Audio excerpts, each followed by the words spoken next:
These animals at the Los Angeles Zoo were rescued from the illegal wildlife trafficking trade. As part of a major effort to make sure animals caught up in the trade can survive and thrive, the U.S. Fish and Wildlife Service has partnered with the Association of Zoos and Aquariums to launch a pilot project. It's called the Wildlife Confiscations Network. Dan Ash is the president and CEO of the Association of Zoos and Aquariums. Wildlife trafficking is based in greed. It's based in human need and greed, and these animals are being trafficked all around the world, basically for profit. And we're seeing criminal syndicates that are developing around the trafficking of animals. And so it takes a huge collaboration to deal with it. The pilot launched last week in Southern California, which is considered an epicenter for trafficked wildlife.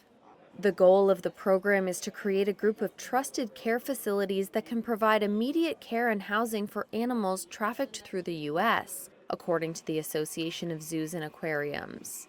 Between 2015 and 2019, the Fish and Wildlife Service had to find care and homes for nearly 50,000 trafficked animals, linked to more than 800 criminal referrals.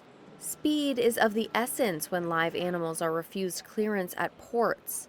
They require urgent care from experts to survive and to stop the spread of potential diseases.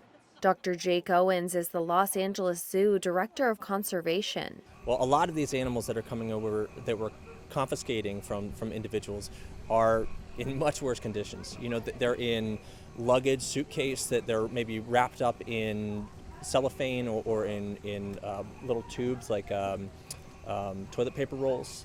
They're packed into those, maybe with their mouths taped shut so that they can't make noise. They have no food, they have no water for the duration of that flight. And you might be talking multiple flights to get to their, end location here in the States. So these animals have been going through a really traumatic experience.